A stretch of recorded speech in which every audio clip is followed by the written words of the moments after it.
Hello, Archie Dunlop here with Talking Astrology with Archie on Wednesday, January the 22nd, 2025. And today I want to talk about fascism. People are worried about fascism, especially after Donald Trump's inauguration, and Elon Musk, while making a speech, made what some regard as being a fascist salute. And so this might seem like, a sign of things to come. Things are bad, a lot to worry about. So I thought I would look at this question about whether we're entering in a new fascist era, perhaps spearheaded by Donald Trump. And I want to look at this question from an astrological perspective. And, ask the question, is Trump a fascist? Is the new Trump regime fascistic, or maybe not? And, this is an astrology channel. It's not a politics channel. I don't make any claims to be a political scientist. I've studied politics in the past, the distant past. So, I don't claim to be an expert, and I will say a few things about fascism, some of which may be gross generalizations and some of which may be plain wrong. I don't know, but again, it is an astrology channel. In the process, I'm probably going to offend people. I'm probably going to offend a lot of people, regardless of their political views. In the past, I've been criticized for being excessively anti-Trump, and I've also been criticized for being pro-Trump. So, I'm going to try to be objective, and you shouldn't take what I say in this video too seriously. But before I look at fascism, I want to consider the astrology and the I Ching for today, which is Wednesday, January the 22nd, 2025. As always, I have to ask, if you do like this video, I'd be very grateful if you were to like it. And if you're not subscribed, I'd be very grateful if you were to subscribe. So let's look at what is happening today. So here is the chart for noon set for New York today. And you will see that the moon is very much in Scorpio, 12 degrees, 11 minutes Scorpio at noon. And the moon is applying to a trine of Venus and also a trine of Saturn. And so there is a certain emotionality to the day, but it may be that some of us want to keep some control of these feelings. We don't want to let everyone know about what's in our heart. And there might be a sense that there's something rather brooding about the way we express ourselves, or perhaps we just don't want to express ourselves. But just because people don't express themselves, doesn't mean to say they don't have any feelings. They just perhaps feel that it's not a good idea to express how they feel. But as far as the planetary aspects are concerned, it's a pretty empty day. I looked at an ephemeris. My ephemeris is set for noon on noon London time, using the Raphael's ephemeris. And today there were pretty much zero. There were no aspects of any consequence. Now that's not to say there aren't aspects floating around, but they're not exact today. And that might mean that today could be uneventful. At least on a personal level, we might just feel that things just aren't going anywhere, that things might be getting ready to move, but are they actually able to really see it through? And perhaps not. Though, there are some things going on sort of hanging around from yesterday. There is still a conjunction between the Sun and Pluto, and people are worried about this Sun-Pluto conjunction. The Sun-Pluto conjunction is such a hallmark of Trump's inauguration. Many people might still be traumatized by it. They might still be delighted about it. It might be quite empowering to have the Sun conjunct Pluto. But there is this feeling that really things have changed. And the Sun is also making a semi-square to Saturn. Again, that Sun semi-square Saturn was exact yesterday, so it's not as intense as it used to be, but Sun semi-square Saturn, the Sun represents how we express ourselves. And so when it is semi-square Saturn, we may feel a sense that something is holding us back, that we really have to struggle. So that might be how it manifests. But aside from that, there's nothing amazingly dramatic going on. The Sun, by the way, is not just making a semi-square to Saturn. The Sun is actually making a semi-square to the Venus-Saturn midpoint. And that may emphasize the point that some of us just feel we don't really want to express ourselves emotionally. And one reason for that might be, with the Sun aspecting the Venus-Saturn midpoint, is that we don't believe that it's a conducive environment. It might feel as if some people are just not being helpful. They're not being emotionally welcoming. But it might be us we're not being particularly forthcoming with our feelings. So that might be how the Sun aspecting the Venus-Saturn midpoint could be working.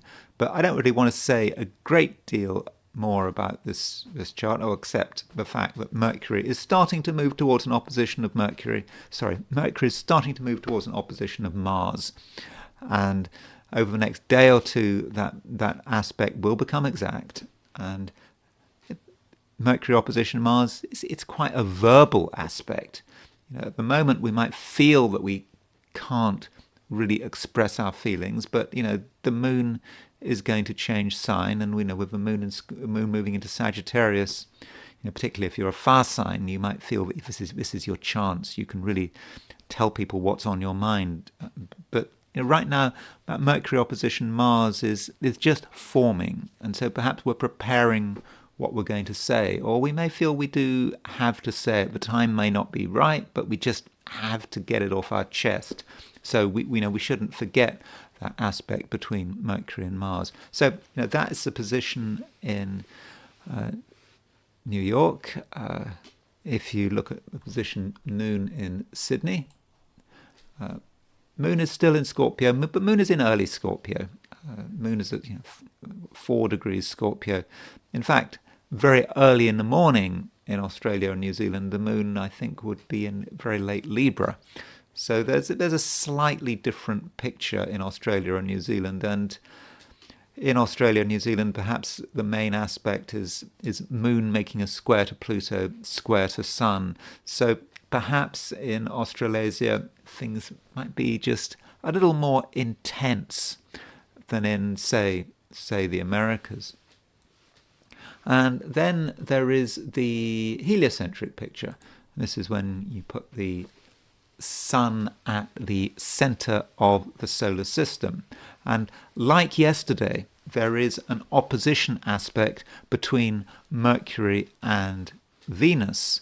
I would say that this Mercury-Venus aspect is the main thing going on. And Mercury-Venus opposition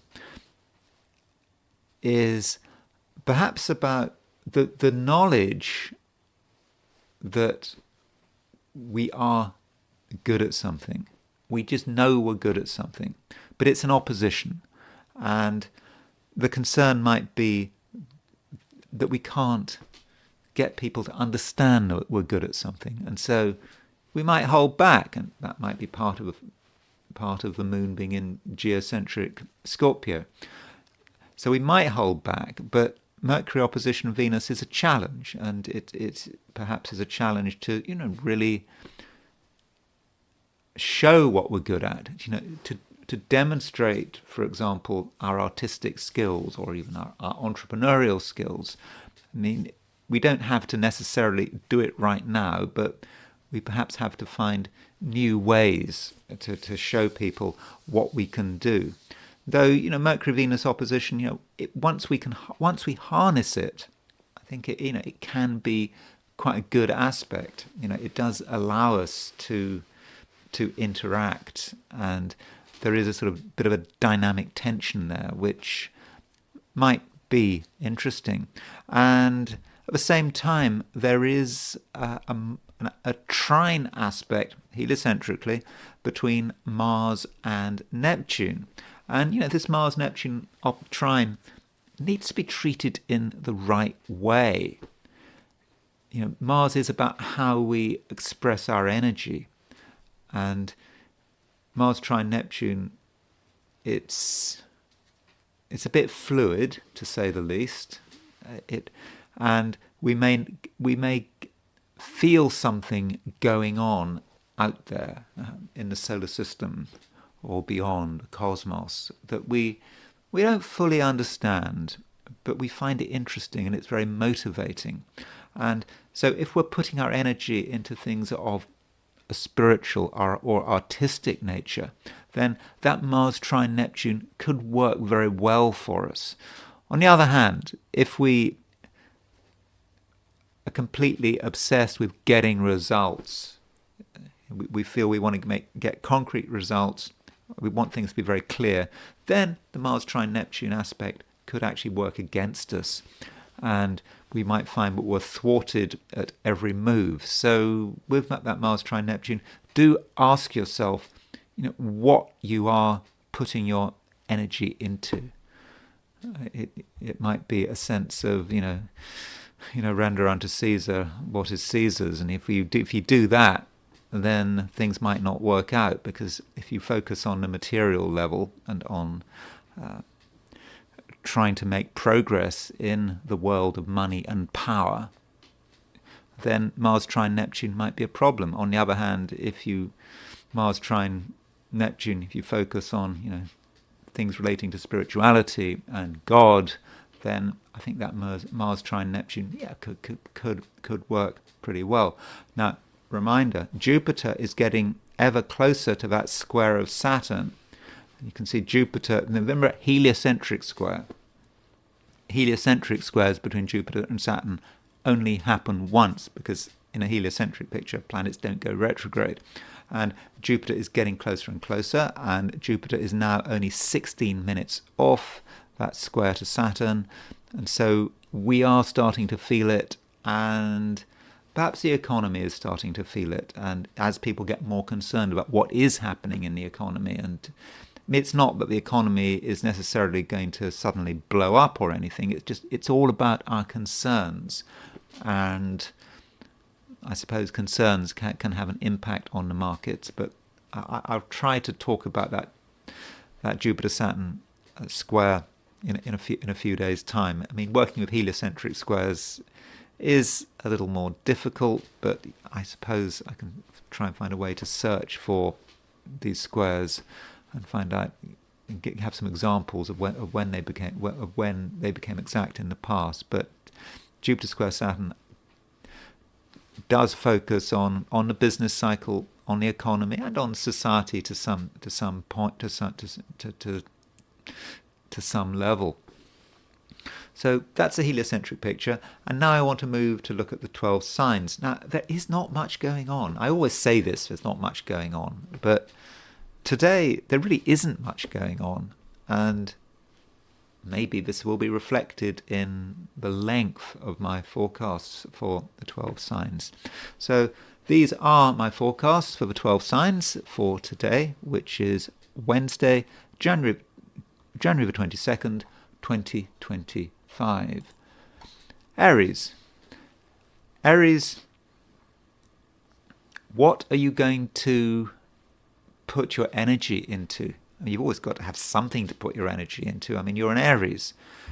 And I would suggest that you are a little bit careful.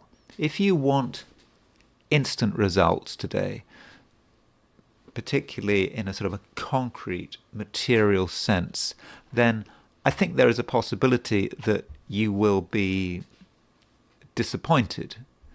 It might just be that working with the world of matter could be tough. And instead, you perhaps need to be a little more conceptual. Think about things theoretically. By all means, be optimistic, but just think about possibilities. And if you can be spiritual, that would be even better, because heliocentrically there is a trine between Mars and Neptune. So Mars trine Neptune is perhaps advising you how best to use your energy. And if you throw your energy into something of a spiritual or an idealistic nature, but you're not too bothered about concrete results, then I think that's fine. On the other hand, if you try to do something very specific, very down to earth, you might be disappointed, and you might find that just things go all over the place, and the kind of sort of accuracy you might be looking for, or the detail, just might not be possible to find. And I think that situation is made more intense by the fact that the moon is in Scorpio. So, moon is in Scorpio all day, and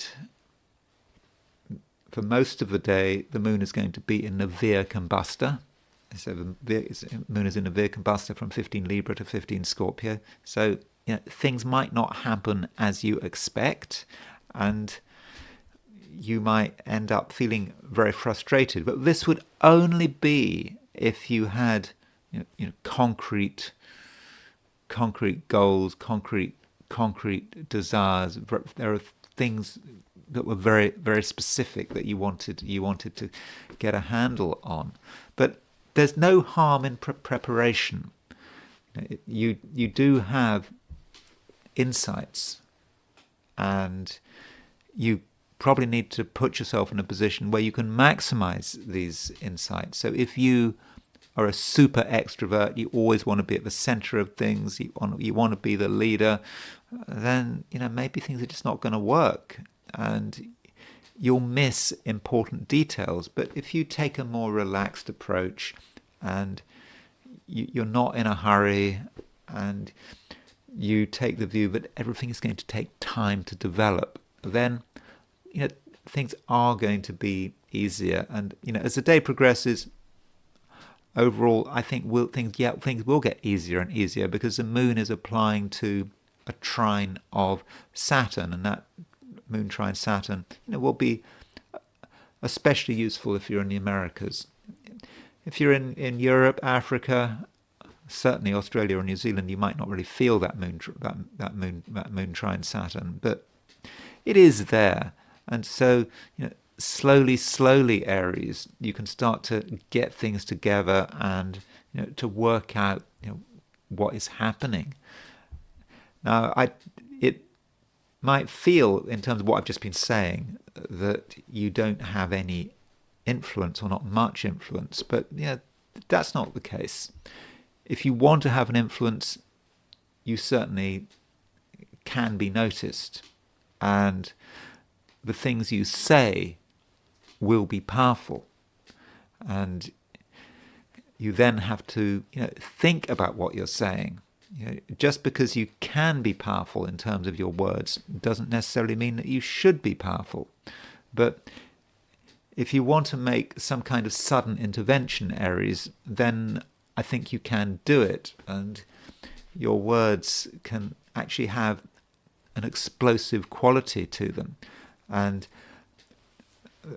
part of that is because Mercury is moving to an opposition of Mars. So you've got Mercury, which is a communication planet in Capricorn, moving to the opposition of Mars, and Mars is you, it's your ruler, and Mercury opposition Mars represents the struggle to have a verbal impact, and you might really go over the top with what you say today, but would that be a good thing?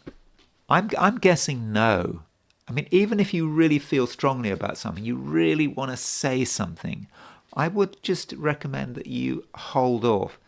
Sure, you can have an impact, but I think you'd have a better impact, a more constructive impact, if you were just to wait a couple of days. Taurus,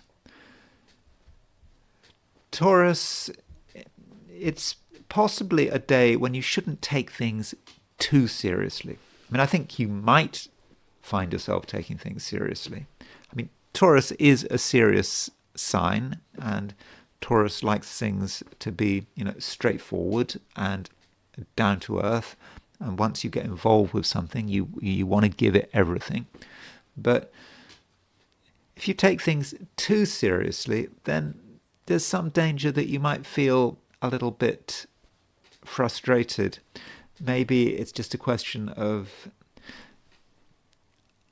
other people perhaps not taking you seriously enough, or you're just struggling to make an impression.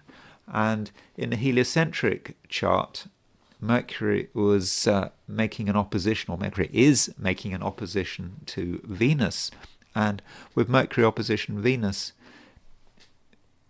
I do get the feel that there is something you're trying to communicate, perhaps something about yourself that you're trying to communicate, yet you might just feel that you're not making as much impact as you would like. And you might even feel that there's a certain sense of powerlessness. You've got all of these abilities, and there are so many things that you're good at, but you're not being noticed. And Taurus, I think what you have to do is not get too worked up about it. And if you feel that you're not being noticed, then try to notice other people. Pay close attention to other people. Because by paying close attention to other people, and I think this is something you very much can do with Moon and Scorpio making a trine to Saturn, and indeed, after it's made a trine to Saturn, it makes a trine to Venus. If you notice other people, you're going to be informing yourself. You're going to be understanding perhaps what other people want and what they need right now. And there may be things that you've got to offer which might be very useful in a couple of days' time, but you've got to align yourself with the here and now. And by doing that, by giving people what they want now, assuming you are, of course, prepared to give it, you certainly don't want to compromise yourself, but by being somewhat adaptable, I do think that you're going to make it easier for yourself. And if you're honest about the situation, you will recognize, Taurus, that actually things are getting easier. A few days ago, well, in fact, I think it was a weekend, Venus was making a conjunction to Saturn, and that might have been difficult, and it might have been somewhat difficult to express yourself because of the power of Saturn. But, Venus is now 3 degrees away from Saturn, so Saturn is not having the sort of mournful, Saturn is not having the mournful influence that it used to have.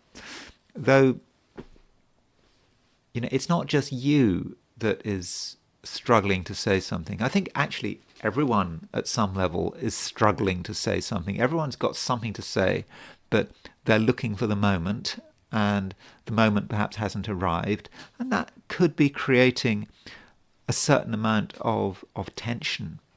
And we have got Mercury making an opposition to Mars over the next day or two. This aspect is becoming exact, and Mercury opposition Mars may mean that some people are just nervous. They're showing this nervousness, and they're finding it difficult to relax. Yeah, it's not just you, and maybe you're just picking up on other people's nervousness, and people are nervous because they're not entirely comfortable with whatever situation they're in, and something they're trying to say, and they're trying to say it with force, but the words just don't come out right. And so, Taurus, it might be a good idea if you are patient, but also consider the possibility that you can actually be a grounding influence with this trine between the Moon and Saturn.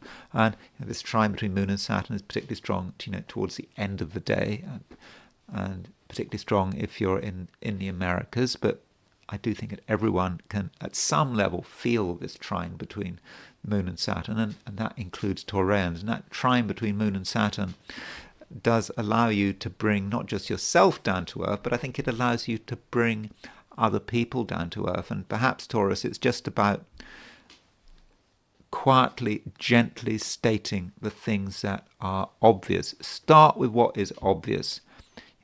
Resist the temptation to be too speculative.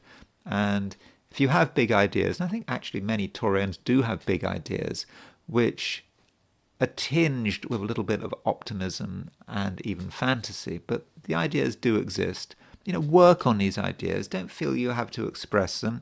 They might seem far-fetched right now, but it may be in a couple of days' time. You'll get a better understanding of what actually is possible. Gemini. Mercury is starting to make an opposition aspect to Mars. And, it's not exact today, but it's getting closer and closer. I think the Mercury-Mars opposition, I think it's actually tomorrow.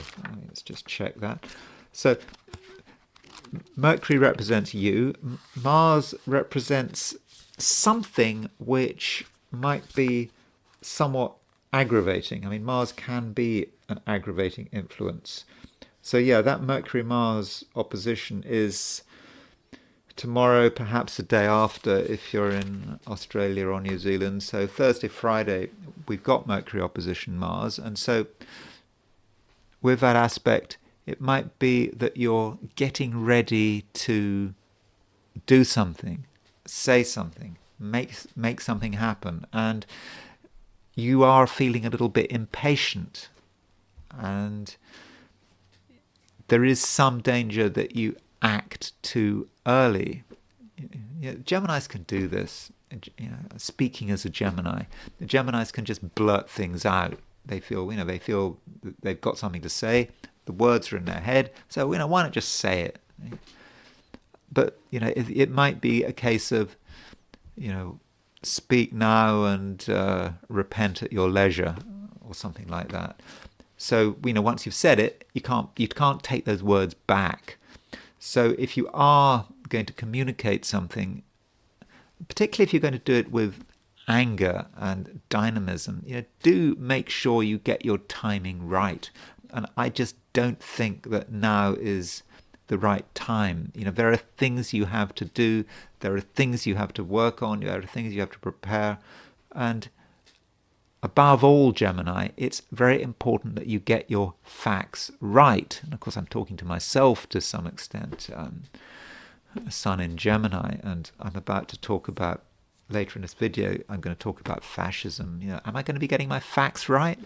I don't know, but I just thought there was something I wanted to say. I probably should have waited a couple of days, but I wasn't quite sure what I was going to talk about today. I was actually thinking about talking about Vivek Ramaswamy, because I just noticed that he was about to do a run for governor of Ohio, but I decided no, I wanted to talk about fascism instead. But maybe I should have talked about fascism a bit later. So don't be in a too much of a hurry to say what's on your mind. Don't be like me.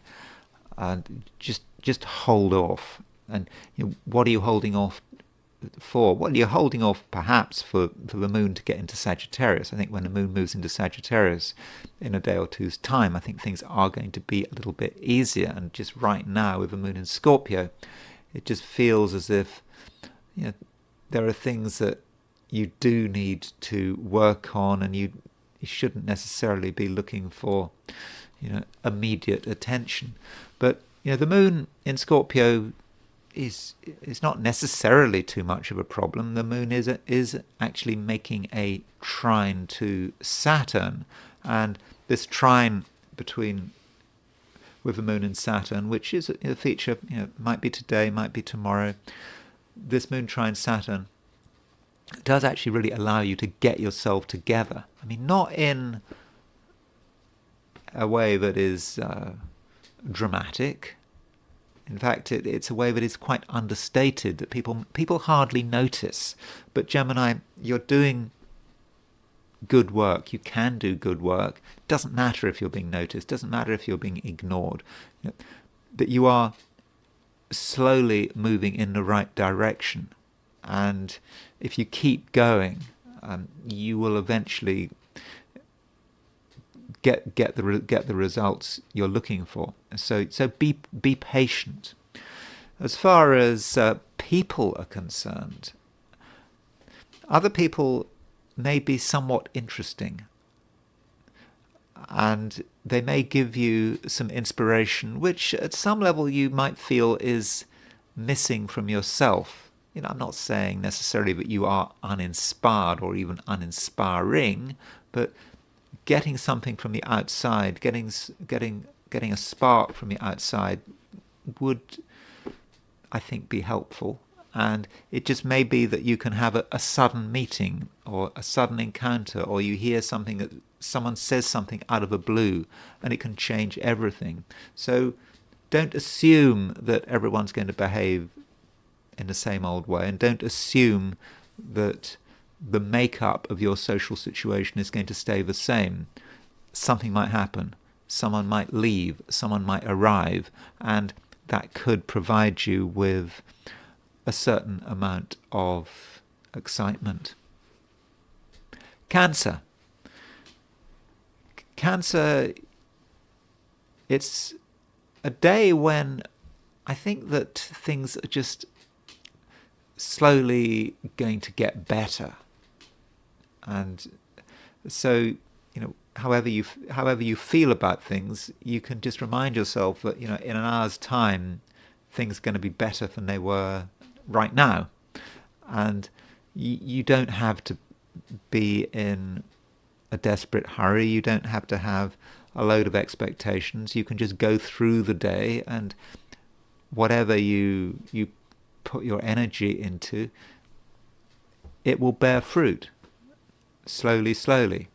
And you will, Cancer, get a strong sense of who you are and what you're able to do. And the more you keep moving in a particular direction, the greater that sense. So don't allow yourself to give up on something just because you're not getting immediate results.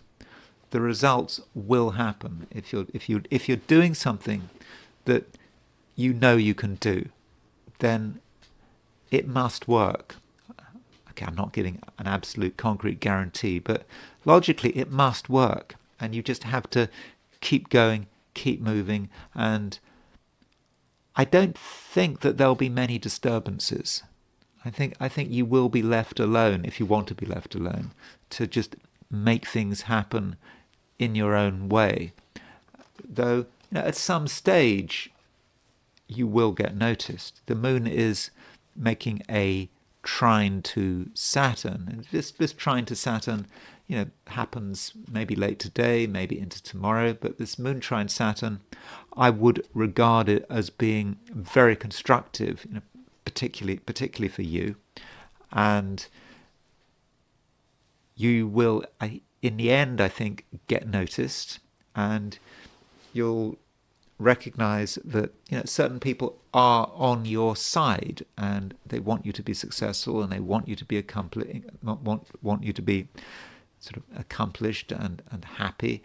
And the moon trine Saturn could very well have useful implications for relationships. I mean, moon trine Saturn in the Cancerian chart is about relationships working well, about you and another person having an understanding of each other, and if you need help and advice, I think it's available. And in most cases you can trust partners, loved ones, spouses. They should be there for you, but not just in a passive way, saying nice things.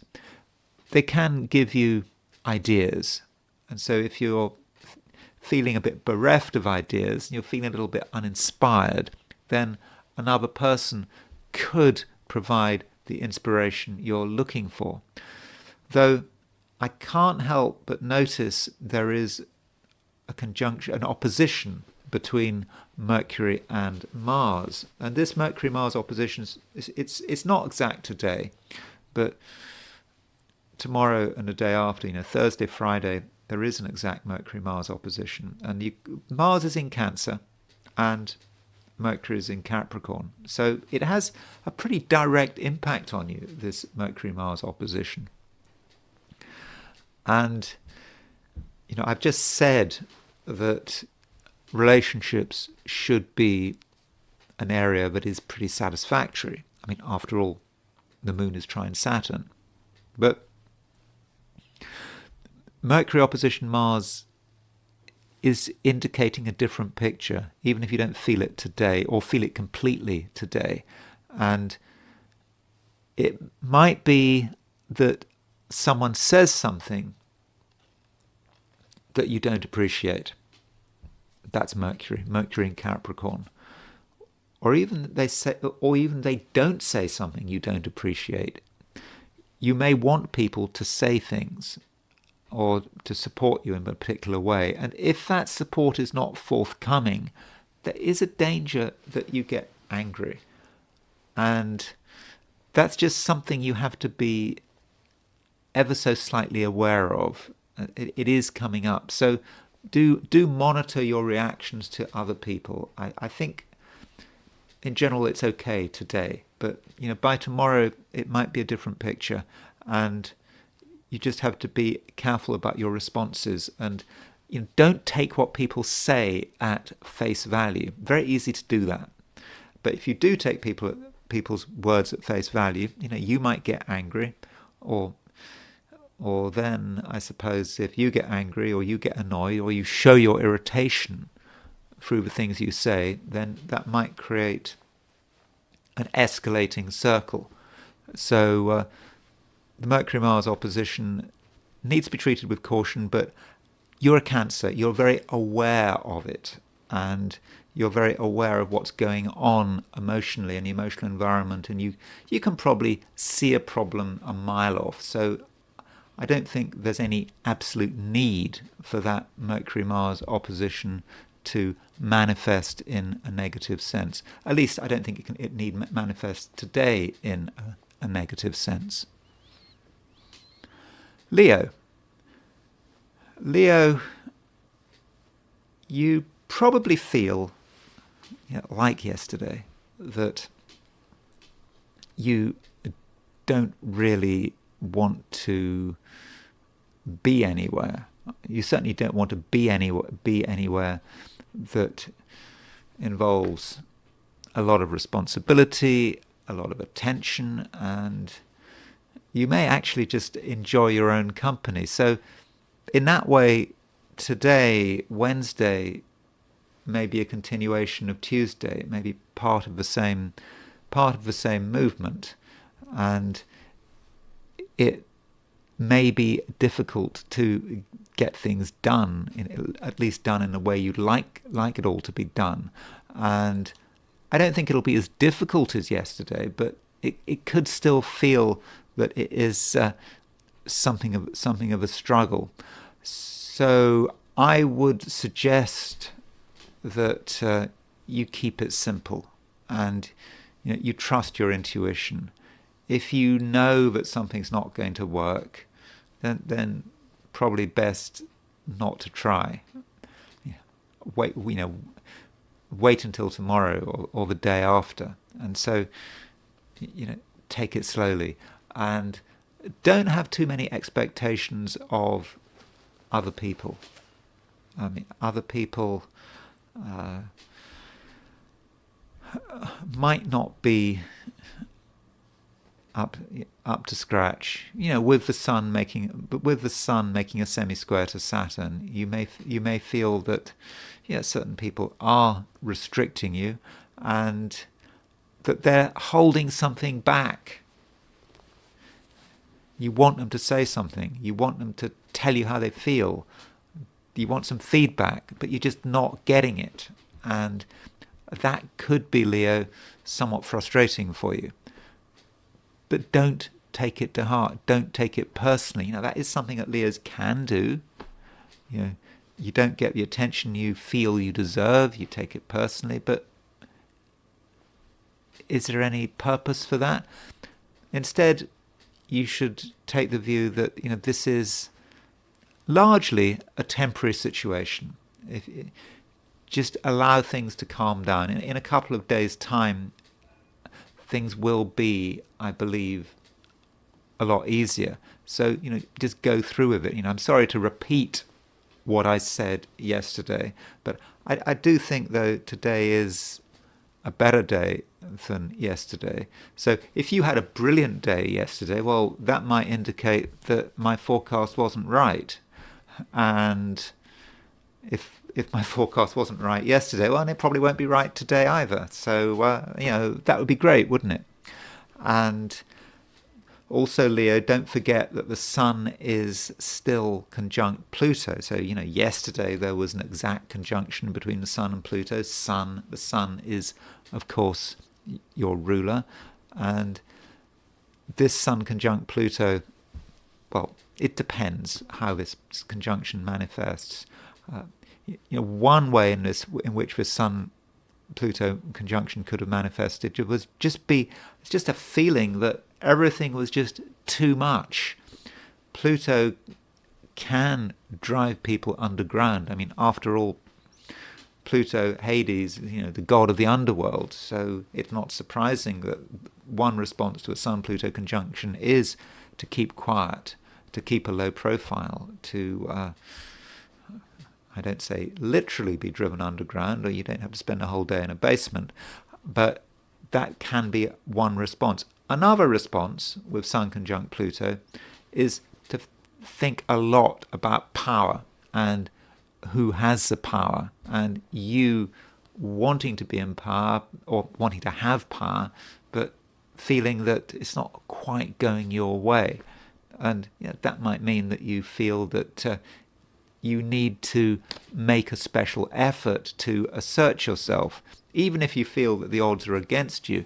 Now, if you do feel that way, it might be better, Leo, if you were to wait. You could wait until the moon goes into Sagittarius, for example. I mean, the moon goes into Sagittarius in a day or two's time, and when the moon goes into Sagittarius, I think that things will be a lot easier. So, Leo, I'm sorry to be a little downbeat again, but I can't be positive every day, can I? And I think that later in the week, the situation will improve. Virgo, there are things which annoy you, and that's starting to become clear.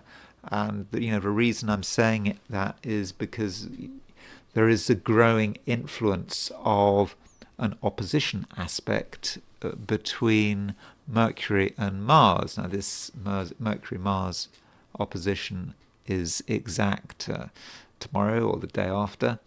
And so as Mercury moves towards the opposition of Mars, you start to feel a little irritated, annoyed. There are things you'd like to do. There's things you'd like to happen, but it's just not quite happening fast enough. And you'd like to say something about it, but is that really the right thing to do? If you were to say what was on your mind today, you could put people off. And I'm thinking in particular of your friends, people who you meet every day, friends, associates, not so much your family or even very close friends, but people you have day-to-day encounters with. You say what's on your mind, and they don't like what you say, and you perhaps haven't been tactful enough, and that could cause a problem.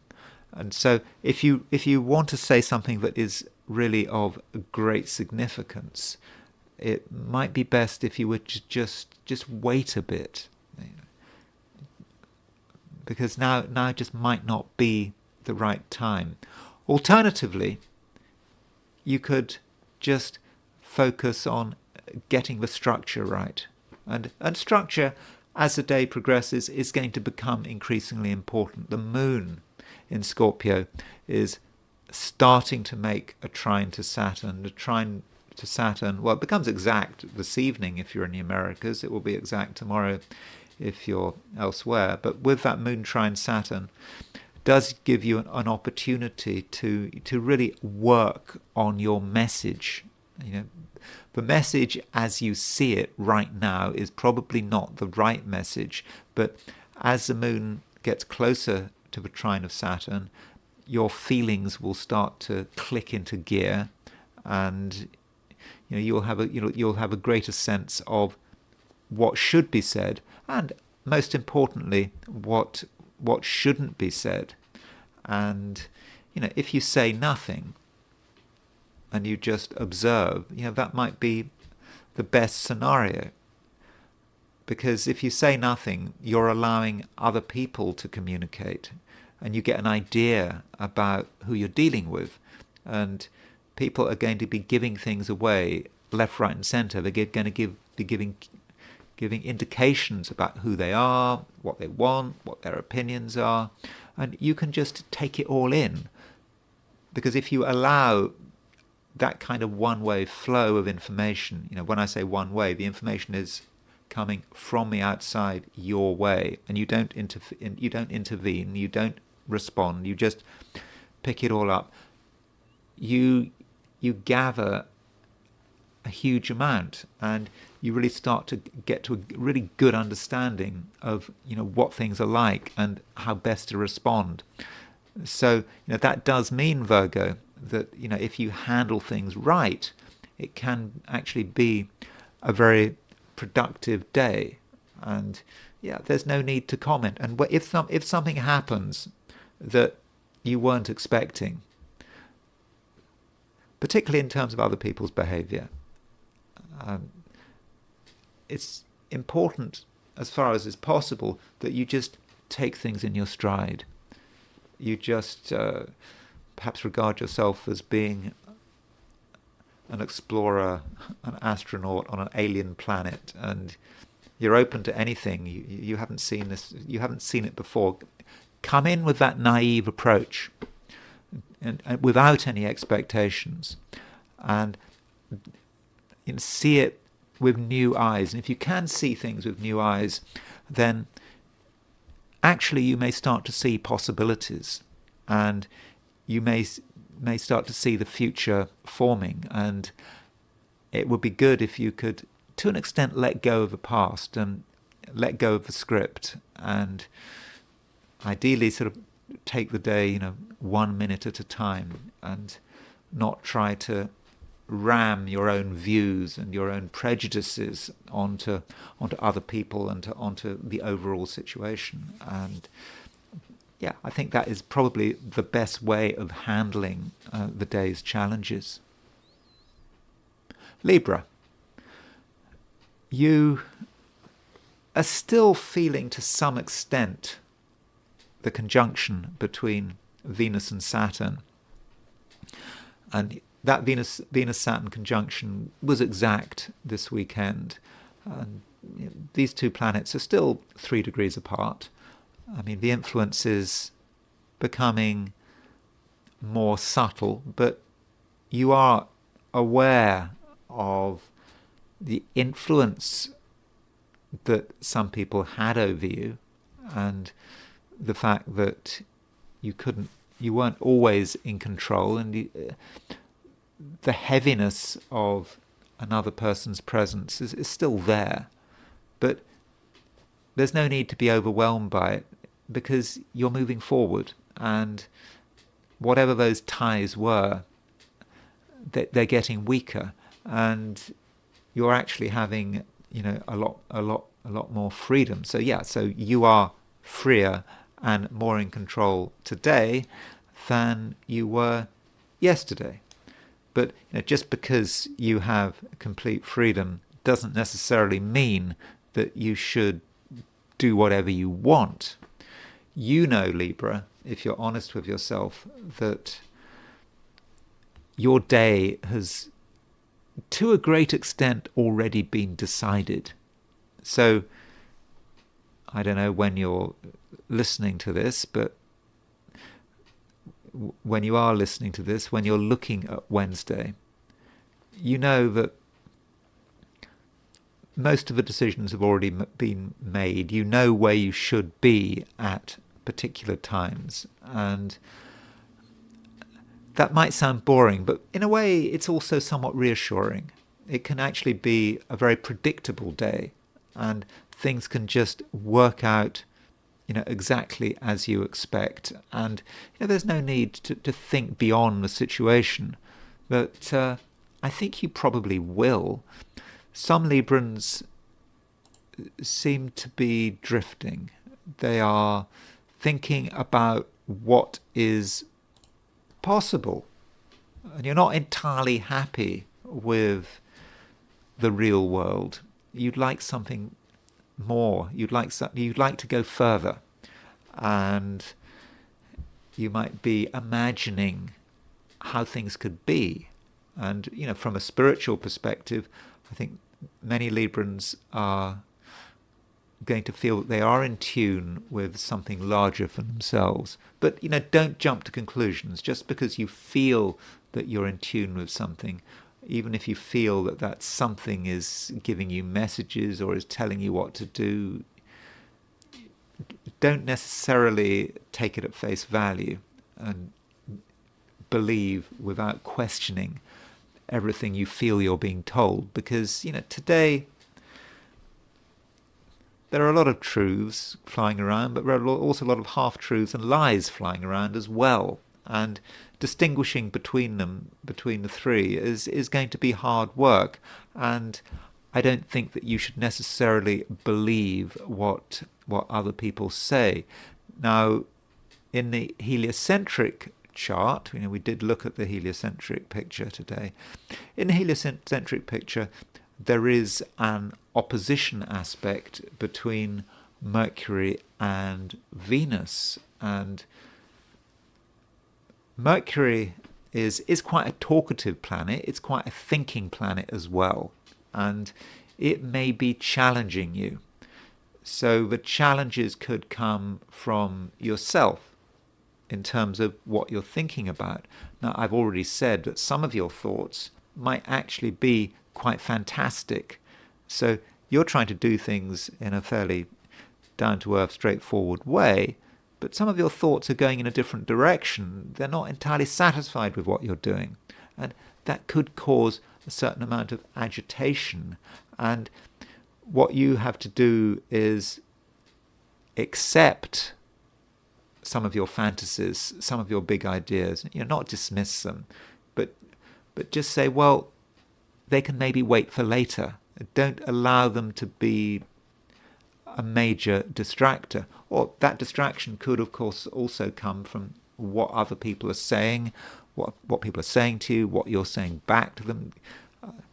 Conversation, particularly if it's conversation that gets out of control, could indeed be a major distractor. It could make it more difficult for you to get anything done. And overall, Libra, I would have said that speculative thinking should, as far as possible, be avoided or at the very least contained. And you do need to concentrate on what is in front of you. And things will change. The moon is in Scorpio at the moment. It's quite a sensible place for the moon to be from a Libran perspective. And the moon is starting to make a trine to Saturn, and so moon trine Saturn in a Libran chart is about concentrating on the essentials, making sure that you can pay the bills, that the bills are paid, making sure that money is all in order, not neglecting the financial dimension. It does matter. It may be that you want to ignore it and think about something else, but if money comes up, just respond, work out what's happening, and don't leave things to chance. And it's it's nothing that you have to worry about too much. I mean, I'm not talking about financial worries, anything bad happening financially. I'm just saying, be aware of money and just deal with financial issues as they happen, and don't take the view that you can leave them until leave that kind of thing till later, because I don't think that would be advisable. Scorpio, it's a reasonable day. You feel that you know what's going on, and that is certainly the case from an emotional perspective. You're emotionally pretty fine-tuned at the moment, and looking at what's going on astrologically, obviously we've got the moon in Scorpio. The moon is applying to a trine of Saturn, applying to a trine of Venus, and in the end the moon will get to a trine of Mars. So there is a kind of grand trine going on. I mean, today I wouldn't have said there is a grand trine, but it's almost like the grand trine is starting to form, and this does mean, Scorpio, that things should run pretty smoothly. And if you look at other people, other people have their problems, they have their issues, they may find they can't get their acts together, but you're pretty competent, and that might, of course, give you a certain position of responsibility. If other people can't get their acts together, if people are confused, if people find that things are difficult, then you might be just the person to provide that last push, to get not just yourself over the line, but perhaps to get yourself over the line as well. And don't forget yourself as well. I mean, it's not just about other people. In fact, the first person that matters is you, and you doing things which are important, and which you find fulfilling. And over the day, as the moon moves to a trine of Saturn, I do think that you have a chance to really get yourself together, and I don't think you necessarily need anyone's help. And as far as the help situation is concerned, I think it would be more about you perhaps helping other people than other people helping you. And in your social interactions, it is important that you're in control and that you don't exaggerate, because one aspect that is starting to form today is an opposition between Mercury and Mars. This opposition is exact tomorrow, perhaps the day after, certainly if you're in Australia or New Zealand. It kind of depends where you are, but it's still there. It's getting close.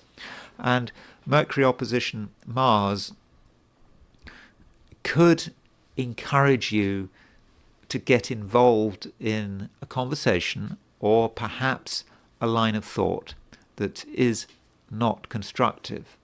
It's quite an angry opposition. I mean, it's not a violent opposition. It's because it's more verbal, relating to ideas rather than actions. And so with Mercury Mars with the Mercury Mars opposition, verbally things could escalate. If you say something because you feel you have to, something upsets you. Mercury in Capricorn. Right now, you're quite capable of being verbal, and something happens and you overreact to it. That's Mercury. Mercury opposition Mars is probably getting the focus wrong. Not knowing what is important. You think something is important and you give it a lot of energy, and it doesn't deserve that kind of energy. But because of what you're doing, you create a mountain out of a molehill, and it can possibly work the other way around. There are things that are important for really important things might get ignored because you're putting huge amounts of energy into triviality, and that could relate to your thought processes, but it could also relate to the way you're handling other people. And it may be the case that in many cases, that it may be the case that some people are just going in the wrong direction and they are a distractor. And so you don't want to be distracted, and you do want to put your own interests first. And I've said this to a lot of people with this Mercury opposition Mars. I don't think overall it's a helpful influence, and I think if you have the opportunity to avoid a heated discussion, then you probably should avoid it. And if you've got something important to say, well, work it through, and maybe leave it for later. And at the same time, don't allow yourself to get angry about trivialities, because it should be a good day. Things can run really, really smoothly, and this sort of anger, verbal anger, this Mercury opposition Mars, it should perhaps be conceived as like a piece of grit. It's a piece of grit that just destroys the system, destroys the flow.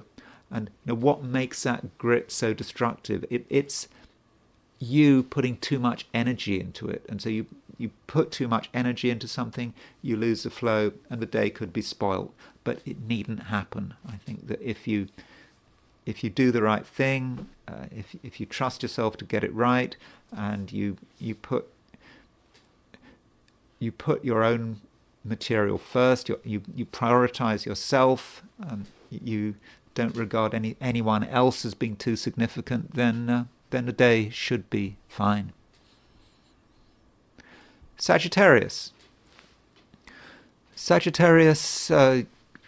Over the last couple of days, when I've talked about your sign, I've been a little bit negative, I think. I've indicated that things might have been overly complicated, and that probably you shouldn't be doing too much. You should just accept that now is a time when you're not center stage. And I would still say that, but it needn't be regarded as being a negative. You can, in fact, enjoy what is comfortable, enjoy what you're used to. I mean, you might be a bit bored by certain things, and familiarity can breed contempt and all that kind of thing. But if things are secure and things are stable and things are working, why spoil it? There's absolutely no need. And there may be temptations to do things differently or to come outside your shell, but in many cases, and probably in most cases, those temptations can be ignored. And one aspect we do have, which I've been talking about quite a lot, is an opposition aspect between Mercury and Venus. So this Mercury-Venus opposition may be about distractions. It may be maybe about what other people are doing. So Mercury, have I got that opposition right? Mercury-Mars, by the way. Did I say Mercury-Venus? Well, there's actually a Mercury-Venus opposition heliocentrically, and we've got a Mercury opposition Mars geocentrically. So that the Mercury-Mars geocentric aspect, which I think is going to be stronger than the heliocentric aspect, the Mercury-Mars opposition could be about other people's behavior and how you respond to other people's behavior. Other people might be saying a load of things which you kind of find interesting. You want to respond, but really, should you respond? And I think the answer is probably no. However much you get angry about what someone is saying, what someone is doing, is there any need to respond? Mercury-Mars opposition, the aspect isn't even exact, and don't rise to the bait. I think that is the key point with Mercury opposition Mars. Just accept that you live in a world where lots of things are going on, and you can't be part of everything. And at the same time, you are in control. But you can't. You're not in control of the whole world. You're in control of your little part of the world, and it's fine. It's working well, and your ideas carry weight. But I'm talking about ideas. I'm not talking about anything that you are getting really angry about. I'm not talking about arguments. I'm just talking about your ideas, your view about what is possible, and also I suppose some of your principles and maybe philosophies, how you see things. And if you express what you believe in a non-confrontational way, Sagittarius, then I think it's very likely that you will have a powerful influence and people will listen to you. But I don't think you need to engage in any form of discussion, and you can have an influence actually without saying anything. And actually that might be the best way of having an influence. You just get on with whatever you want to do, and you could be setting an example, you could be being a role model, and that might be enough. Some people will find that appealing and they'll want to get closer to you. Other people won't appreciate it, but does that really matter? I don't think it does matter. So Sagittarius, I actually think that today is going to be a better day than yesterday, but still I don't think you need to push yourself. And in many respects, you'll function best when you're alone, or you're in a place where you understand what's going on, where you don't really have to push yourself. Capricorn. I said in the introduction to this video, or rather to the 12 signs, that there wasn't really a lot going on today from an aspectual point of view. But there are a couple of things that may have an impact. One thing going on is an aspect between Mercury and Mars. Mercury is in Capricorn, in your sign, and it's opposition Mars. And I've been talking about this Mercury-Mars opposition quite a lot, possibly because it's one of the only major aspects taking place today. Well, in fact, it doesn't actually take place today. It's exact tomorrow or even a day after, but it's pretty close. And, it's within a couple of degrees, and it will get closer over the next couple of days. And, with Mercury moving through Capricorn, it is a time when you do want to be open. You want to tell people what's on your mind. You don't want to hold back. It's not that you want to go completely over the top. You don't want to shout and scream or anything like that, be super opinionated, but you quietly want to explain. And Capricorns can do that very well. They stick to the point, particularly when Mercury is in Capricorn. Unfortunately, Mercury is making an opposition to Mars, and Mars is in Cancer, your opposite sign.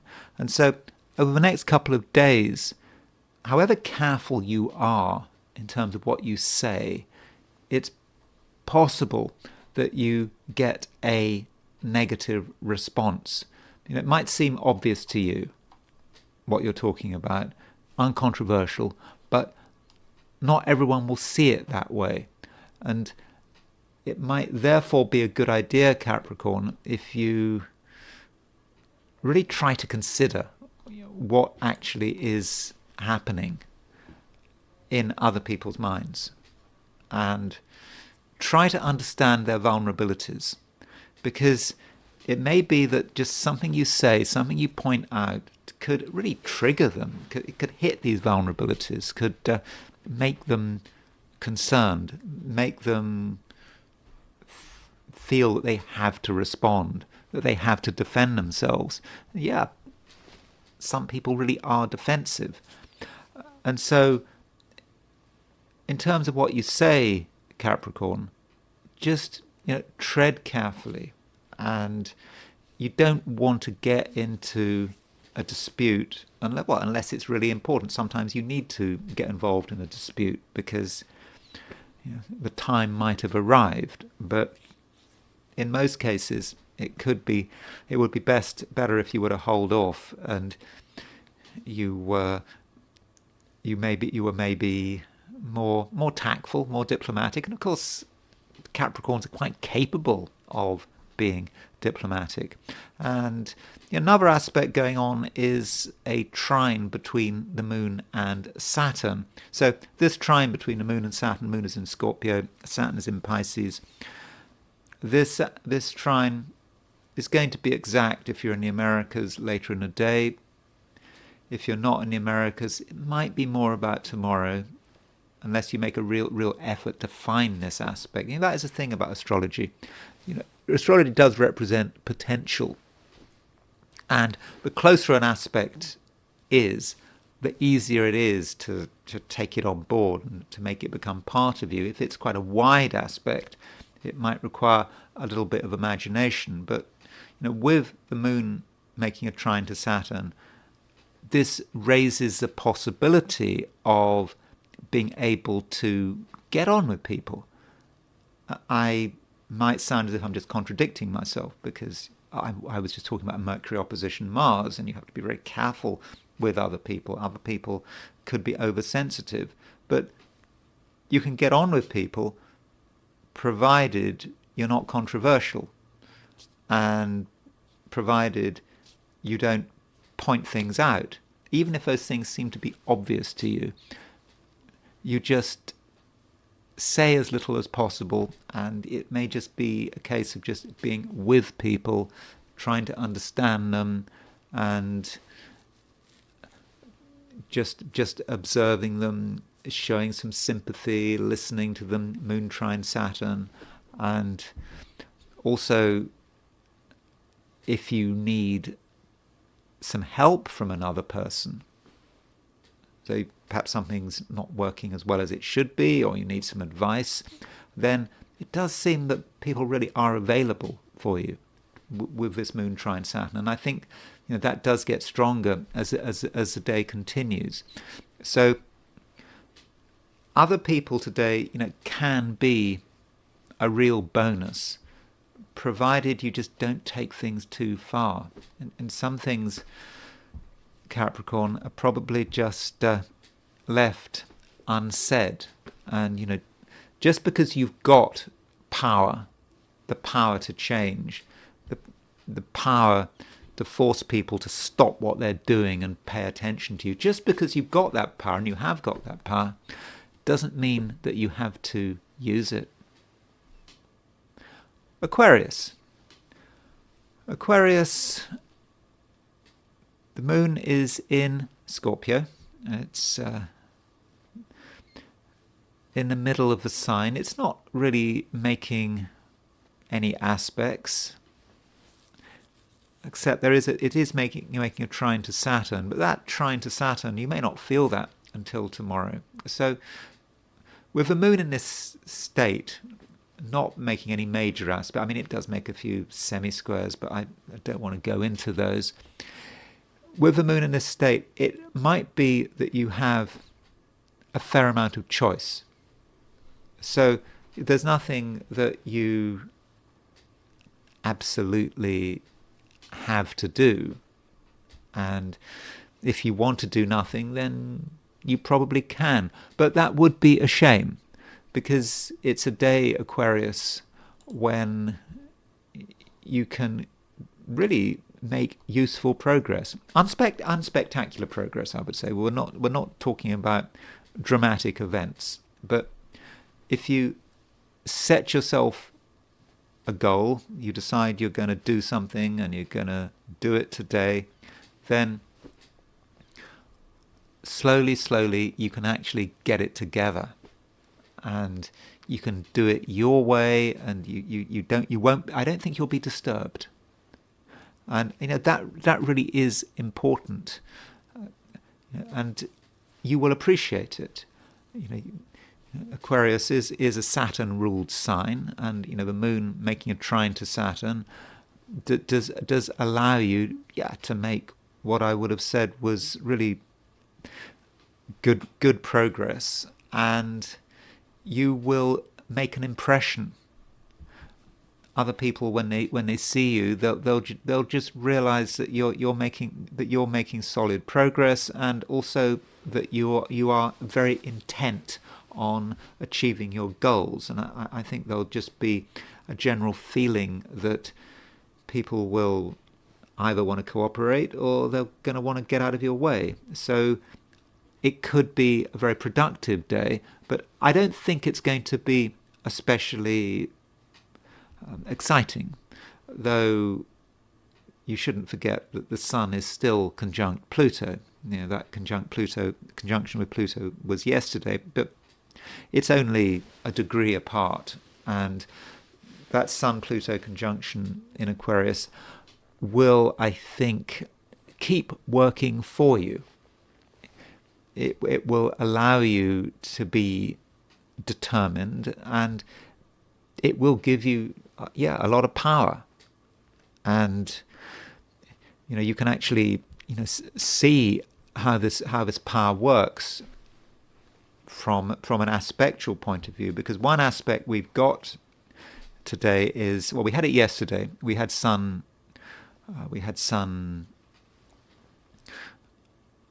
semi-square Saturn, and next week we have got Saturn semi-square Pluto.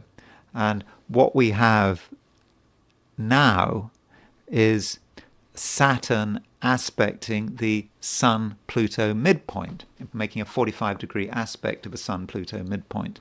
And that aspect, that midpoint aspect, which for many other people could be difficult, for you is going to be great, because it just is incredibly motivating, and it gives you an incredibly strong sense of purpose. And I would have said, really use this. So if there's something you want to do, Aquarius, then just do it.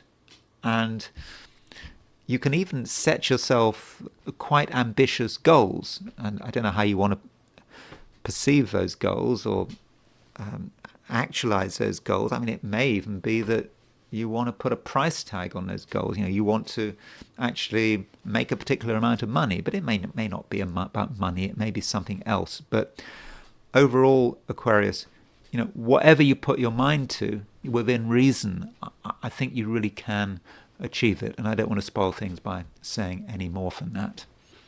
Pisces, you benefit, or rather you continue to benefit from the Moon moving through Scorpio. Moon in Scorpio, from a Pisces perspective, does work pretty well. Moon is in a water sign. It means that you understand what's happening, and you even understand things if you haven't encountered them before. And in that sense, at the moment, you're quite open-minded. You realize that you yourself haven't got all the answers, but that the answers are actually out there. And if you just open your mind to them, you can really broaden your horizons, and you can find out about what people are doing, on the other side of the world. And I suppose from a Piscean perspective, you think of the ocean and how sounds can travel through the oceans. I don't know, through they can travel through oceans. I mean, what's happening in the Atlantic can be heard in the Pacific or the Indian Ocean or whatever. I don't know, but that might give us ideas about whales communicating over huge distances, and that might be about what's happening now. That there is communication over huge distances, and it's not necessarily verbal communication. It can be emotional communication, and you can understand things, and you can actually make sense of them and actualize them. And that is because the moon in Scorpio is moving towards a trine with Saturn, and Saturn is in Pisces, and so that aspect is about something which is rather difficult to understand because it seems a bit vague, or it just seems so complicated it can't be verbalized. But Moon trine Saturn allows it to be realized and allows it to actually make sense. So that is really something that is very much to be welcomed. And also you are able to have an impact. I mean, quite a strong impact. And the things you say make a lot of sense, and people really will listen. But what you don't want to do is get involved in an argument. It's not about a discussion here. You saying something saying something back to you, and then it becoming a discussion. It's not about that, because if you get involved in a discussion, but Mercury is opposition Mars, and I don't think you don't want to get influenced by this Mercury-Mars aspect. That Mercury-Mars aspect could become argumentative. You don't want to get involved in it. It's about you saying what's on your mind, and you explaining what you want to happen, and you do it in a way that is strong, that you're not prepared to water down your message. It's just a very clear message that is not open to discussion. And I'm not encouraging you to be close-minded, but you're not being close-minded. You've understood things. You've listened to the vibes, and you've reached some conclusions, and these conclusions are valid. And Pisces, I just think it's very important that you follow through with them. And that's it. Those are my forecasts for the 12 signs. And I'm now going to look at today from the viewpoint of the I Ching. So I ask the question, what is Wednesday going to be like for those watching the I Ching section of this video? And the first hexagram I got was hexagram number 25, which is innocence. And it doesn't move. And so with innocence, we're talking about not having any expectations and just having a pure mind. We're not thinking about how we're going to benefit, how this is going to work for us. And in that way, we're creating a space. Now, there are no promises here, because when you are innocent, you are not expecting anything. And if you are not expecting anything, it's absolutely likely that nothing will happen. But I have to say that to make it even more likely that something will happen. That is the right place to be. And when you've got innocence not moving, that gives us an idea of being really open-minded. Don't feel that things should work in any particular way. And this might actually reflect the fact that when I was looking at the astrology for today, I mentioned that there aren't any real aspects happening, at least set for London time, for Greenwich Mean Time. There's really nothing going on.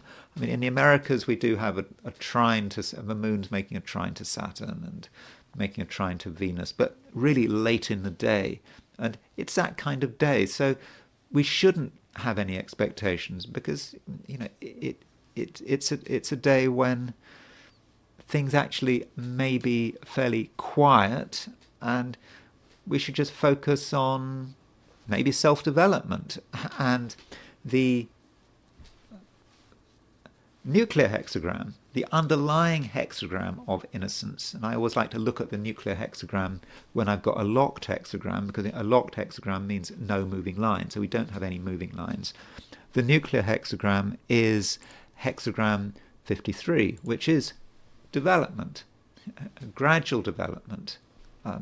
We're not going to build Rome in a day. It's going to take time, and we should just be satisfied with small incremental gains. And we might have big ideas about what we can achieve today, but you're not going to achieve them. But there'll be no feeling of failure. It really does. It does take time, and with innocence, there's still the possibility that something does happen. But that something is not going to happen if you're thinking about it. You just get on with what needs to be done. A gradual development. You stop thinking about, the big breakthrough. There's something being given to you on a silver plate. Yeah, sure, it might happen, but it probably won't happen. And, on the plus side, there's nothing bad about today. I might have been negative in terms of the astrology, and I sort of emphasized, this Mercury opposition Mars might be quite argumentative, and we're still recovering from the Sun conjunct Pluto yesterday. But really, nothing is happening, and we should assume that nothing is going to happen. And that assumption creates a possibility that something will happen, but it is the unexpected, and we haven't prepared for it. It comes out of the blue, and it works in our favor. But again, the less you think it's going to happen, the better. So the I Ching does indicate a quiet day when you should just get on with it. And now I want to talk about fascism. And, this question, is Trump a fascist? Is this some terrible new regime that has been ushered in?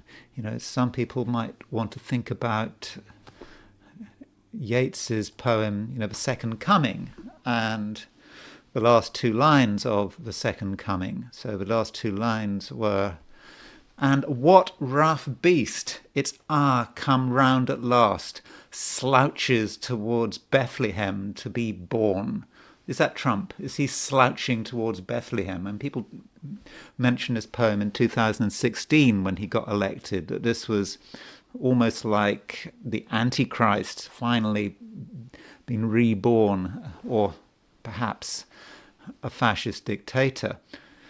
So I wanted to start by looking at some fascists. I mean, real fascists. Archetypal fascists. So one archetypal fascist would, of course, be Benito Mussolini. So here is Benito Mussolini's chart. So he was the fascist dictator of Italy. He was born in July 29th, 1883. We have a birth time for him, 2 p.m. in Dovadola. And as might be expected for a fascist, someone who really believes in himself, Benito Mussolini was a Leo. And if you look at pictures of Benito Mussolini strutting around on his balcony, waving his fist, the leader, you really do think of Sun in Leo.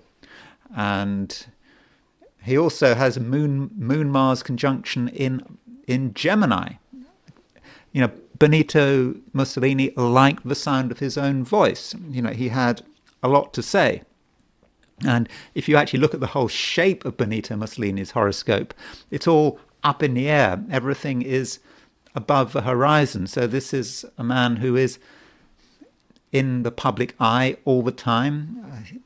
There's no sense of privacy here, no sense of relaxation. Yeah, it's all up there, and that's what one might expect with a fascist dictator. And Moon Mars conjunction in Gemini, that shows his aggression and I suppose his ideas. I mean, he does have a Moon conjunct Saturn in Gemini, so he's actually got a wide Mars Saturn conjunction, and the Moon is sort of on the midpoint. So Mars Saturn is a tough aspect, and of course Mussolini was associated with a great deal of death and destruction in Italy and beyond. But we do get that Leo theme, and if you think about Leo and you think about ego and you think about dictatorship, Benito Mussolini really does fit the bill. Now, he became dictator of Italy. Well, I think he became prime minister of Italy on October the 31st, 1922. And if you're interested, here's a chart of him becoming prime minister. So this is when it happened. Mars was just moving into Aquarius, and sometimes there is an association between Aquarius and fascism. And Aquarius represents the power of the state, and that very much is what fascism is about, the state. But it's the active power of the state, Mars and Aquarius. Aquarius is a sign that is ruled by Saturn. I mean, by the way, I don't know what time he became prime minister. I've just gone for noon in Rome, and so those are a few observations about the chart. Also, look at Pluto. Pluto is in Cancer. So Pluto was in Cancer during the beginning of the First World War. It moved into Cancer. So the Cancer is very much about the state, the nation, the fatherland, the motherland, and being obsessed about it, almost to the point of death. In fact, not almost to the point of death, to the point of death. It was while Pluto was moving through Cancer that all these millions of young men died for their country because they thought it was, the right thing to do. So that's Mussolini, but we mustn't forget the historical context.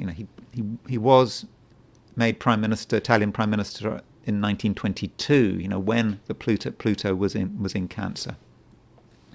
Another famous fascist dictator is Francisco Franco. Now, Franco was the dictator of Spain, rather a different person than Mussolini. I mean, he was perhaps more aware of his limits. That was one of the reasons why Spain refused to go onto the side of Germany during the war, and because he made the decision not to ally with Germany. Well, okay, you could say, well, Germany might have won the war if Spain had allied. I don't know. I mean, it's one of those what-ifs. But assuming the Allies had won the war in the end, Franco would not have lasted very long, and he would have been put in the same basket as Mussolini and Hitler. So Franco has like Mussolini, although he was more conservative, more traditional than Mussolini. He had Sun in a fire sign, Sun in Sagittarius, and he had the Moon in Gemini. So they did share the same moon sign. I mean, that's going back to Mussolini's chart. So Mussolini had his Moon at 9 degrees Gemini, and Franco had his Moon at 11 or 12 Gemini. So fire, Gemini, we kind of see a link there between the two men. And then there's Hitler, of course. Now, Hitler came to power in 1933. Pluto was still in Cancer when Hitler came to power. And Hitler has a rather different chart. We don't see a lot of fire in Hitler's chart. Okay, he had Mercury in Aries and Saturn in Leo, but he was different. I don't think Hitler had the same kind of flamboyance as Mussolini or Franco. It was more gritty, more serious. He was a Taurus. He was, I think, more ideological, more focused on what he wanted to do. And yes, he was in his own way a lot more destructive. Now, more modern dictators, you think of course sort of South American dictators, Pinochet. I talked about Pinochet's chart recently. He was, again, like Franco, he was a Sagittarius. And he was head of the Chilean army who had a coup against Salvador Allende, the sort of Marxist prime minister, or was he president of Chile. And in Pinochet's chart, we see the sun in Sagittarius. We don't see the moon in Gemini. But, Pinochet, 1973, he was arguably of a sort of different generation. So in terms of comparing Trump's chart with fascist dictators of the 20s and 30s, and maybe Pinochet, but I'm thinking particularly of Franco and Mussolini. So here's Trump's chart, and there are certainly a few parallels, you could say. I mean, Trump has Leo in his chart. Mussolini was a Leo. Trump has Mars in Leo, and Leo rising, assuming that time of birth is correct. Got 29 degrees 58 Leo. So, like Mussolini, Trump has a high opinion of himself, and he hasn't got his moon in Gemini, but he's got his sun in Gemini, and so you might be tempted to see Trump sort of posturing on the stage, and you see this as being somewhat fascistic, and him saying that "Make America Great Again," and you would associate that with Italy, and Hitler, and Mussolini. Talking about, we've got to obey the state. Well, no, but the state. You see, Trump doesn't really talk about the state.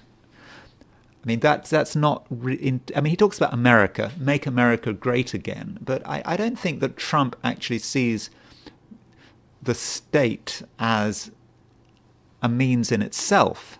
And I think there are some differences here. But certainly on a superficial basis, there are similarities between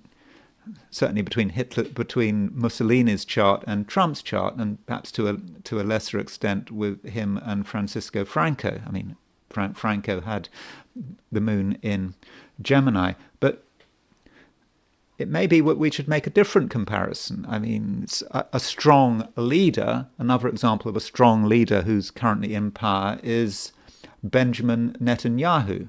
So you could argue, some might argue, that Benjamin Netanyahu is a fascist. I mean, some people do. I'm not saying that is right. And Benjamin Netanyahu, he doesn't have anything in Gemini, but he does have Mars in Leo. So there's his Mars in Leo, Mars conjunct Pluto in Leo, wide conjunction there. And so Benjamin Netanyahu's Mars is in a fairly similar position to Trump's Mars. I mean, they both men have their Marses at around 26 Leo. And I don't think one would really say that Benjamin Netanyahu is a fascist, but there's a difference, I think, between a strong leader and a fascist. And I think that the problem with calling people fascists and calling someone like Trump a fascist is that one is focusing on the external manifestation. Just because you have a strong leader, just because you have someone who is adored by half the population, as perhaps Trump is, does not necessarily mean that he is a fascist. And additionally, you could say that fascism is a relic of the 20s and 30s. You could say that when Pluto was in Cancer and Leo. I know that Cancer and Leo are two very different signs. And Hitler and Mussolini both came to power when Pluto was in Cancer. Pluto in Cancer is about an obsession with the nation, with the country. And Pluto in Leo is a bit more flamboyant. I think when Franco came to power I think he came to power in 1939, Pluto had moved into Leo by then. But Leo is the focus on the dictator, and that Charlie Chaplin's film, The Great Dictator, happened when I think it was filmed when Pluto was in Leo. So there's a sort of a similarity between Pluto in Cancer and Pluto in Leo, but in terms of the sort of dictatorship of Hitler and Mussolini, the real raw collective emotion is possibly connected with the Pluto in Cancer rather than with the Pluto in Leo. And we're talking about the American context. We're talking about America in 2025. We're not talking about the 30s. And you could argue that America is a fascist country. And it's always been a fascist country. It's been a fascist country right from the year dot. Now, the reason I'm saying that is from a literal classical view. Now, on the thumbnail, I have a picture of a Mercury dime. So, Mercury dime was a dime which was circulated, or rather was made, whatever the term is, minted. That's the term, right? The Mercury dime was minted between 1916 and 1945. In other words, between the periods of Pluto moving from Cancer into Leo. And on one side of a Mercury dime, you have what it might be a Hermes figure, or a woman wearing a sort of, what do they call it, a Phrygian cap. But on the other side, as you can see, is the Fasces. And it shows the axe, which is surrounded by rods and sticks. And the Fasces in ancient Rome represented the power of the state. And of course, Mussolini, who had fantasies about restoring the power of ancient Rome, adopted this as a symbol of fascism. But it's still there. And of course, after 1945, it probably wasn't quite the thing to do to have the Fasces on your coinage. But the power of the state, and America as a fascist country, where we see the power of the state all the time. And if you live in America, you are aware of the state. I mean, you see the military does always has a strong presence. You see the Stars and Stripes flying everywhere. I mean, I wonder about the Stars and Stripes. I think people are too keen to fly the Stars and Stripes in America. It's almost like if America was really comfortable with itself, it wouldn't need to fly the Stars and Stripes. And the Stars and Stripes, you could argue, the United States is a country that is completely separated. There's no unity here, and all it's got is its flag. I mean, you could say that. But it was based on Roman principles, and a lot of it's, its constitution, the way its government was formed, and the power of the state. And I'm thinking that if I want to leave America, for example, if I want to drop my green card, and if I had more than $2 million, I don't have $2 million, but if I were to have more than $2 million, and I left America, I think it's $2 million. I would have to pay 40% of the excess to the government as an exit tax. So there is a feeling that once you're in America, America wants to have control over you, and I think it is quite a controlling society, especially in terms of of finance. I mean, in terms of what you can do with your money, and you have to report, or if you've got foreign accounts that are worth over more than $10,000, you have to report that, and there is a sense here of the power of the state. And here is, let's just have a quick look at the United States' chart, and the United States' chart. It's a super Cancerian country. With Venus, Jupiter, Sun, 4 personal planets in Cancer. And Cancer is the nation. And you could say it is the power of the state. And the real power of the state in terms of the American chart, I would actually see, though, as that Saturn in Libra. Saturn in Libra is in terms of the 10th house. It's got Saturn in the Placidus 10th house. It's actually a very strong Saturn. It's a daytime chart, assuming the Declaration of Independence was signed at 5:10 p.m. on July the 4th, 1776, which might be too much of an assumption, but it's a chart that people do use, astrologers tend to use. And so Saturn above the horizon in a positive sign in its exaltation, that is the power of the state. That Saturn, that strong Saturn, and that state has kept going since the War of Independence, and so it is perhaps appropriate to think of the Fascism as representing America.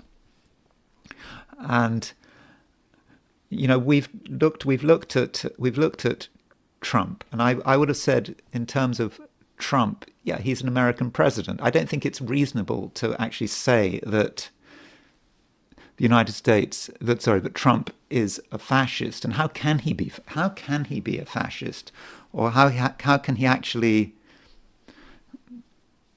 become a real dictator when he's up against the power of the state, the Fascism? You've got the Constitution, you've got term limits. It has to be done in a particular way because America as a state is so very powerful. And so there might be Trump has his Mars and ascendant in Leo, but United States is a moon in Aquarius country. And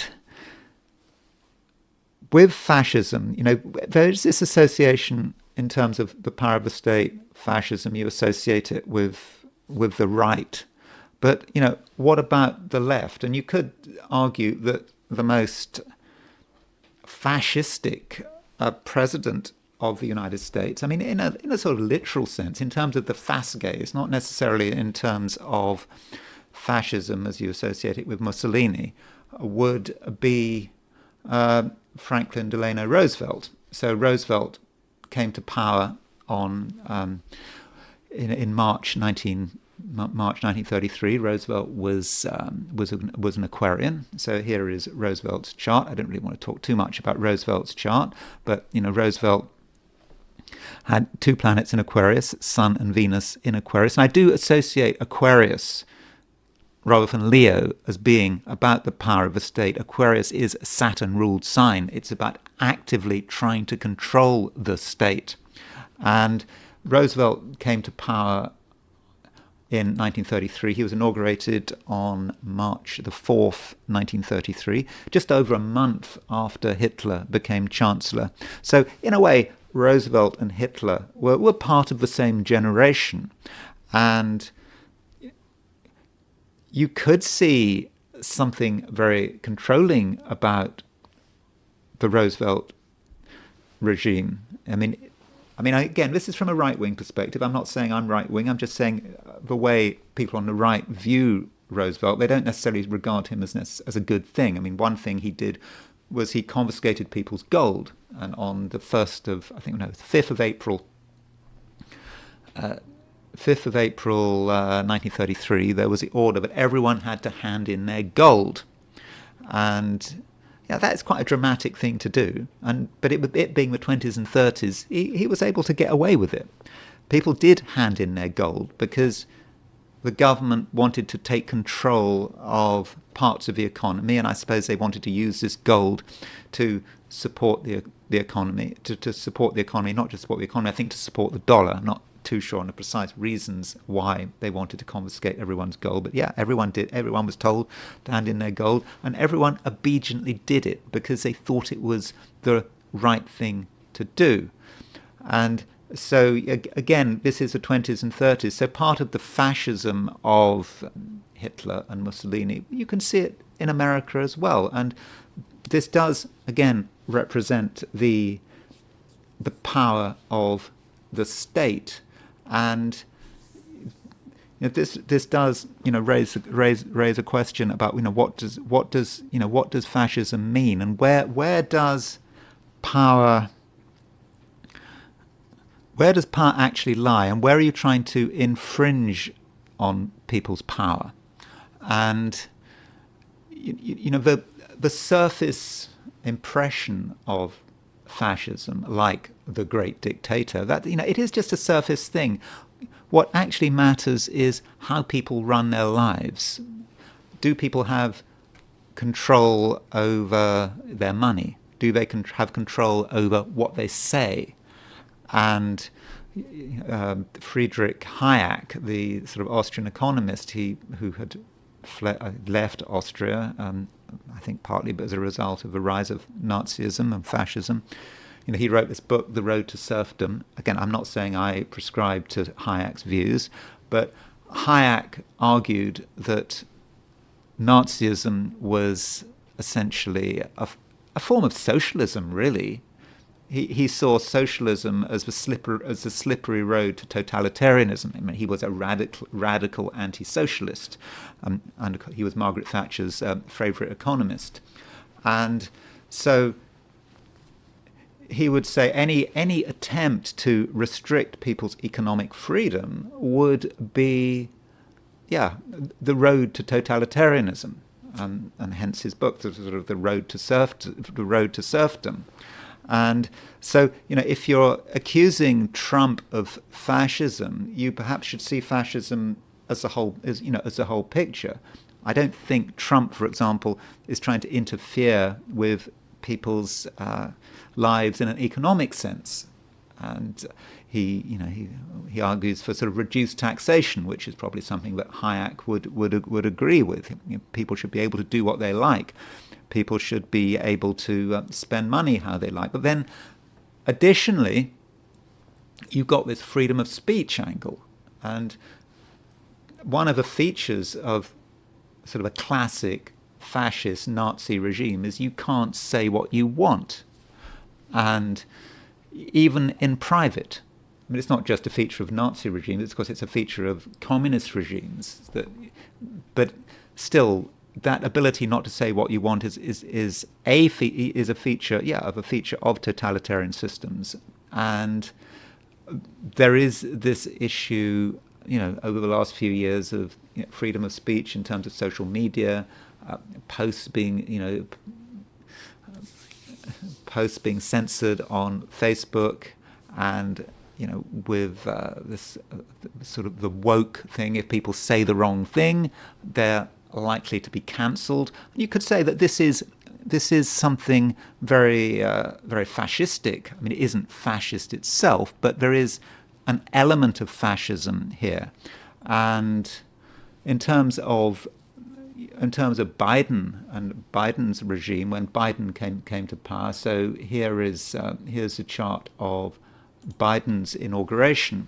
So at the time of Biden's inauguration, there was a Sun Saturn conjunction in Aquarius, and Aquarius does have a fascist feel to it, but in a very different way. I mean, it is Aquarius, as I like to say, it is the anti-Leo, and it is the power of the state. Now, but not the power of the state as in dictators, but as in the active power of the state. Aquarius is ruled by Saturn. And I know that the sun is in Aquarius always, certainly since the late 1930s, when presidents get inaugurated. But here we've got Saturn there as well, Sun-Saturn conjunction, and opponents of Biden and would argue that there is something fascistic about that Sun-Saturn conjunction. You could say trying to control the economy.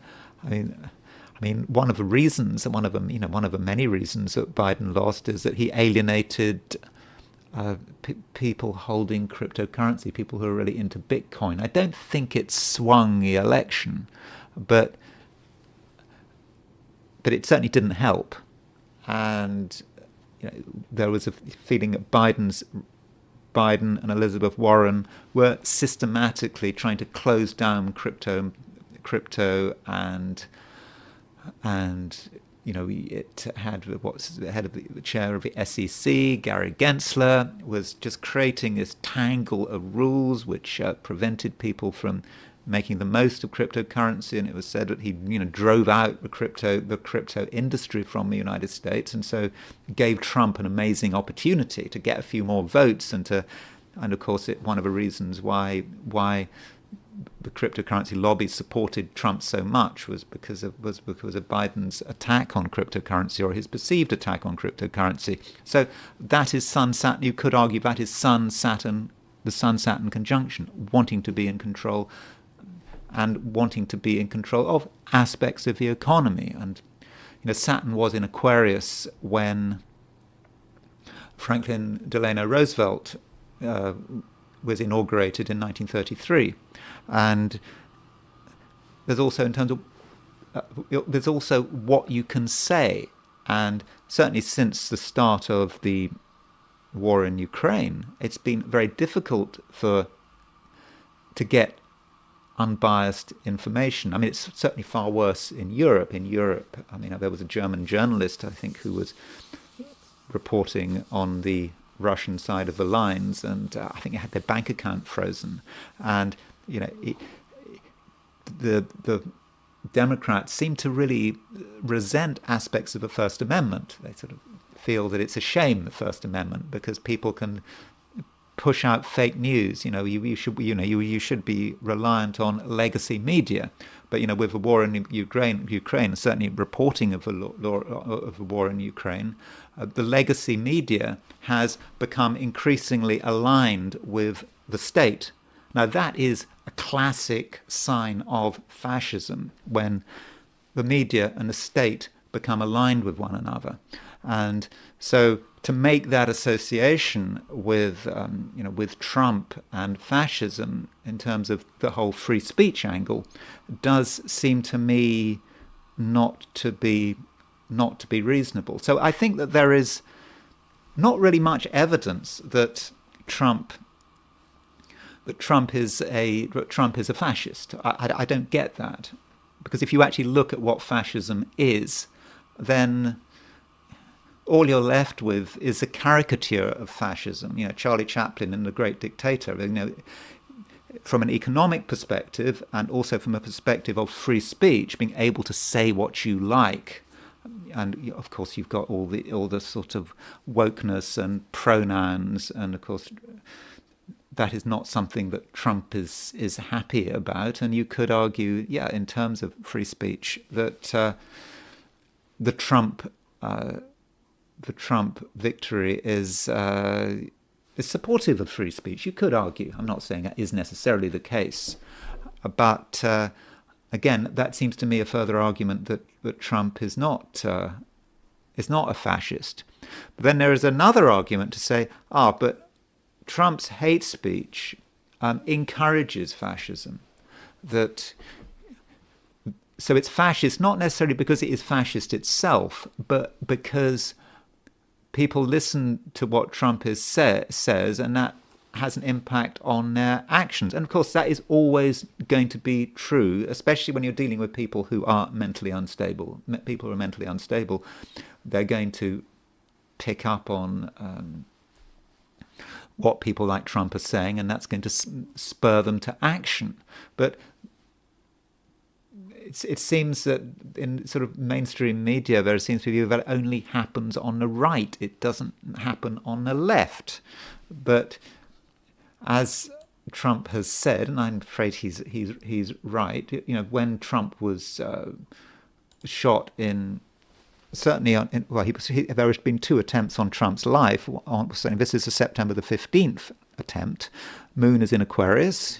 You could say Moon in Aquarius. That would be Aquarius represents the powers that be. The active power of the state. Of course, it wasn't the state that was responsible for this attack on Trump on September the 15th. This wasn't the Pennsylvania one. This was a Florida one. But what people say, what people on the progressive left say, can have an influence on people. And as a result of this influence, they can commit acts of violence in the same way that people on the right can do that. Or the assassination attempt on the Slovak Prime Minister, Robert Fico. So Robert Fico was attacked by a man who said he was, very pro-Ukraine. He wanted Ukraine. He didn't like the fact that Slovakia was skeptical about the war in Ukraine, and as a result, Fico got shot. And that's like the atmosphere that is being created. And so when you've got a confrontational atmosphere, when you've got a divisive atmosphere, people on the left and the right are going to behave in fascistic ways. So I think it would be wrong to just isolate the right. And turning to the European Union, I mean, here's the European Union's chart, by the way. This is the Maastricht Treaty, November the 1st, 1993. And if you want to see the horoscope of an embryonic fascist organization, well, there you have it. So this is when the Maastricht Treaty came into being. And you can see that Mars is in Scorpio, exactly opposition the Moon. You can see this grand cross here. Moon opposition Mars, square Saturn in Aquarius. And this is very sort of grim, this chart. It's certainly not reminiscent of Mussolini's chart or Franco's chart. It's kind of a bit more reminiscent of Hitler's chart in a way, with that fixed signs, Moon in Taurus rather than the Sun in Taurus. But it's a very heavy, controlling chart. And that's what we have in the European Union, and the European Union is certainly becoming increasingly keen to stifle dissent. And look at what's happening in Europe. We've had an election in Romania was annulled because the powers that be didn't like the first round results. And in the European Union, there isn't so much free speech, and so that is a potentially very fascistic chart. So you have to look at fascism, look for fascism, in many different places, or in the UK. Now, Starmer is no fascist. I mean, I don't think you can really say that Britain's Prime Minister Starmer is an effective fascist dictator. Not really. Sorry, I don't have an ascendant for. There's no ascendant for Starmer, so let's just make him not 0 degrees Aries. But it is quite a controlling chart with Sun conjunct Pluto. We talked about Sun conjunct Pluto recently. Yeah, he does want to be in control. And talking about controlling society at every level, that is a key feature of fascism. So this proposed law that would mean, as some on the right have suggested, it would mean if you discuss something controversial in the pub and someone doesn't like it, you can get yourself into trouble. So it does seem that there are attacks on freedom of speech. People have been arrested for what they posted on Facebook. Again, this is standard fascist behavior. It's trying to intrude on the private. People can't say what they want because they are afraid of being arrested. So this is further evidence to me that fascism is, if anything, a feature of the liberal left, as much as it is of the right. And to say that Trump is fascist, I think is a wild exaggeration. Yeah, Trump is the man. He loves himself, and a lot of people love him. But that doesn't in himself, it doesn't in itself turn him into a fascist, I don't think. And that's it. That's all I'm going to say about fascism. I probably shouldn't have mentioned the subject, and I'll probably lose some subscribers. But I hope you found that video of some interest, and if you did enjoy the video, I'd be very grateful if you were to like it. If you're not subscribed, I would be super grateful if you were to subscribe, and if you want to buy me a coffee, there is a link in the description, and I will talk to you again tomorrow.